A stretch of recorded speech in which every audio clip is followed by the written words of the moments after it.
पिता पुत्र एवं पवित्र आत्मा नाम रे आमेन। समस्त को प्रभु जीशु ख्रीष्ट नाम रे जय जीशु एवं नमस्कार। आसतु मोर प्रिय भाई भूणी माने आज पुनर्बार प्रभु मान को दया करितिबारु आज ए दिनटी देखा पाइछु। मो आपण मानकु साधारण कालर 26 रविवार दिन मोर ए जीसस गॉस्पेल यूट्यूब चैनल को हार्दिक अभिनंदन सह स्वागत करुछि। आसतु मोर प्रिय भाई भूणी माने ईश्वरंकर वाक्य गुड़िक आम ध्यान करवा।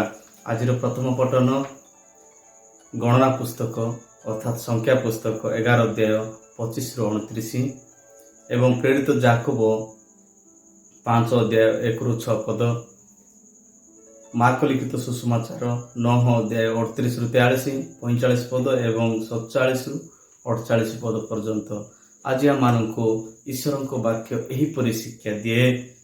विश्व ब्रह्मांड रे प्रभुंकर पवित्र आत्मा जहाँ टर्मिनाल आपण माने देखा पाउछंती से पवित्र आत्मा को विषय में जानिबा। प्रभु तांकर वाक्य आम को एहीपरि कहंती। आज प्रथम पठन जदि आम ध्यान करवा सेटा से प्रकाश करती जे प्रवक्ता मशा लोक समस्ते अवगत अटंती जे मशा ही प्रवक्ता।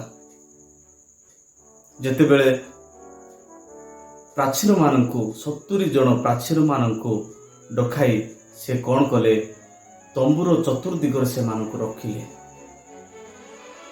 किंतु से तंबुर बाहर गोटे छाउनी रे 2 जन इल्दाद एवं मेदाद बोली 2 जन थिले। हेले जेतेबेले प्रभु को निकट रे मशा आत्मा को पाए प्रार्थना कले आत्मा आसिला।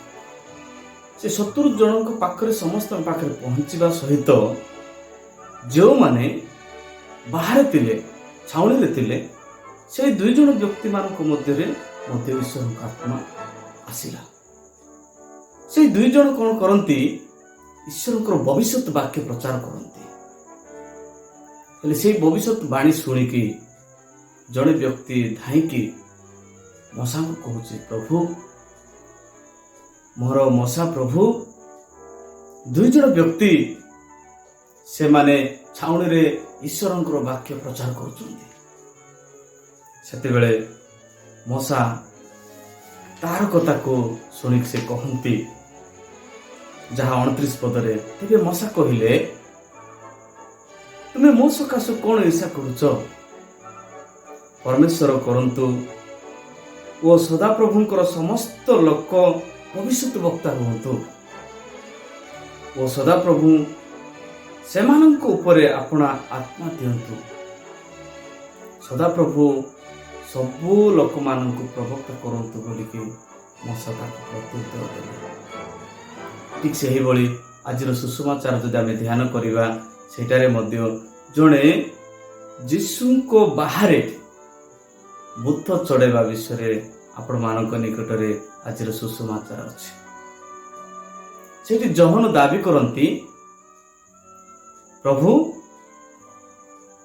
जे आम मानकर दलरू न होई मध्य जणे भूत चढ़ाउछि भविष्य वाक्य प्रचार करुछि, ताको मना कर बोलिकी एमाने दाबी कले। किंतु प्रभु कहले नाही, जे मो नाम रे भूत चढ़ाउछि से केबे मध्य से आम मानकर विपक्ष नुहे। सेतेबेले प्रभु जीशु कहले जे ख्रीष्टंकर लोक बोली जदि तुमको गिनाए पानी देव से कौन सी काले अपना पुरस्कार हराइब नाही। ठीक से बोले मोर प्रिय भाई भूणी माने आज वाक्य आम मैंने बेले बेले दाबी करताओ जे आम मानक दलरू नुहे से केमिति ईश्वरंकर वाक्य प्रचार करुछि बोली जागतिक मनुष्य मानकर चिंताधारा। ठीक से ही आम मैंने देखा पाइबा जिसाय 55 रो 8 पदरे प्रभु निजे प्रवक्ता जिसाय माध्यम आम शिक्षा दियंती, आंबर संकल्प तुमानक संकल्प परि नुहे, केवबा तुमानकर मार्ग सकल आंबर मार्ग सकल परि नुहे। कारण प्रभुंकर इच्छा सेटा आमे सेठी आम किछि करि परिबा नाही। दिने मध्य आपण माने देखंती माती 20 अध्याय एवं 15 पदरे मु आपण मानकु कहिबी जे 20 अध्यायर 1 ରୁ 15 पद जदि आपण माने पढ़िबे भलरे जानिबे सेठी प्रकाश करे ଯେ ଗୋଟିଏ ଦିନର ମୂଲ ଦେବା ନିମନ୍ତେ ସ୍ଥିର କରିଥିଲେ, କିନ୍ତୁ କେତେ ଜଣ 9ଟାରେ କାମ ଆସିଲେ, କେତେ ଜଣ 12ଟାରେ ଆସିଲେ, କେତେ ଜଣ 3ଟାରେ ଆସିଲେ, କେତେ ଜଣ 5ଟାରେ ଆସିଲେ ଏବଂ କେତେ ଜଣ 6ଟା ବେଳେ ମଧ୍ୟ ଆସି ପହଞ୍ଚିଲେ, ଯାହା ବାଇବେଲ ପ୍ରକାଶ କରେ। କିନ୍ତୁ ପ୍ରଭୁ ଯୀଶୁ ସେମାନଙ୍କୁ ଯେ ଗୋଟେ ଘଣ୍ଟାଟି କାମ କରୁଛି ତାକୁ ମଧ୍ୟ ସେ ଠିକ ସେ ସମାନ ଦଉଛି, ଯେ 2 ଘଣ୍ଟା କାମ କଲା ତାକୁ ମଧ୍ୟ ସେ ଦେଉଛି, ଯେ 8 ଘଣ୍ଟା ଡ୍ୟୁଟି କଲା ତାକୁ ମଧ୍ୟ ସେ ସମାନ ଦଉଛି। ଏମାନେ ଈର୍ଷାପର ହେଇକି ଦାବି କରୁଛନ୍ତି ଯେ ତମେ କାହିଁକି ଗୋଟେ ଘଣ୍ଟାଟି କାମ କରୁଥିବା ଲୋକକୁ ଏତିକି ଦଉଛ, ଆମେ ତ ସକାଳଟାରେ କଟିଲୁ। ଏଇଟା ହଉଛି ମନୁଷ୍ୟମାନଙ୍କର ଦାବି। ସେ କହନ୍ତି 15 ପଦରେ, ନିଜର ସମ୍ପତ୍ତିକୁ ନିଜ ଇଚ୍ଛା ଅନୁସାରେ ବ୍ୟବହାର କରିବାକୁ କଣ ମୋର ଅଧିକାର ନାହିଁ?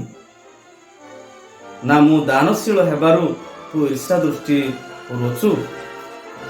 ପ୍ରଭୁଙ୍କ ଲୋକମାନେ ଆମେ ଦେଖିବାକୁ ପାଉଛୁ, ଜାଣୁଛୁ ମଧ୍ୟ ପ୍ରଭୁ ଯାହାକୁ ମଧ୍ୟ ସେ ଈଶ୍ୱରଙ୍କ ଆତ୍ମା ଦେଇପାରନ୍ତି ସେଇଟା ଆମେ କହିପାରିବା ନାହିଁ।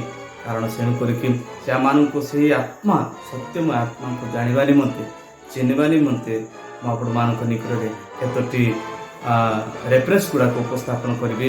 ଯଦି ଆପଣମାନେ ପଢ଼ନ୍ତୁ ଯୋହନ 14:26 ଏବଂ ଯୋହନ 15 ଅଧ୍ୟାୟର 26 ପଦ, ପ୍ରଥମ କରନ୍ତି 3:16 ପଦ, ଗାଲାତ୍ୟ 5 ଅଧ୍ୟାୟର 22-23 ପଦ, ଯୋହନ 4 ଅଧ୍ୟାୟର 24 ପଦ, ଲୁକ 1 ଅଧ୍ୟାୟ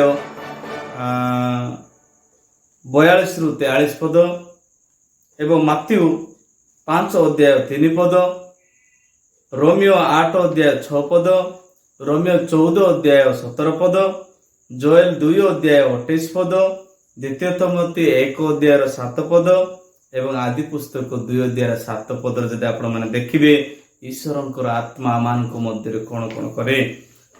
ତେବେ କହିବା କଥା ଏହା ମୋର ପ୍ରିୟ ମାନେ ଆଜିର ସୁସମାଚାରରେ ଆମେ ଦେଖିବାକୁ ପାଉଛୁ ଯେ ସେଇ ସତ୍ୟମୟ ଆତ୍ମାକୁ ବିଶ୍ୱାସ କରିବା ବ୍ୟକ୍ତିକୁ ଯଦି ଜଣେ ବିଘ୍ନର କାରଣ ହୁଏ ତେବେ ତାର ବେକରେ ଚକି ପତ୍ର ବାନ୍ଧି ସମୁଦ୍ର ନିକ୍ଷେପ କରିଦିଅ।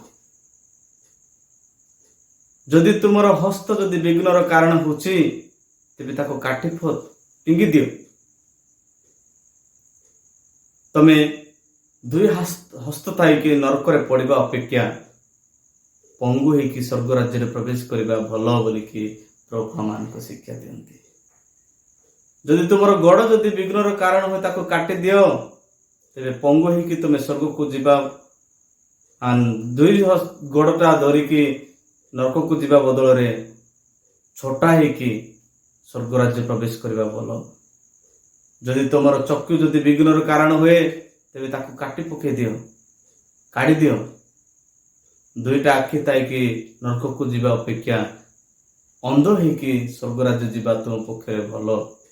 ପ୍ରିୟ ପ୍ରଭୁଙ୍କ ଲୋକମାନେ, ଆମେମାନେ ମଧ୍ୟ ଈଶ୍ୱରଙ୍କର ବାକ୍ୟକୁ ଧ୍ୟାନ କରିବା,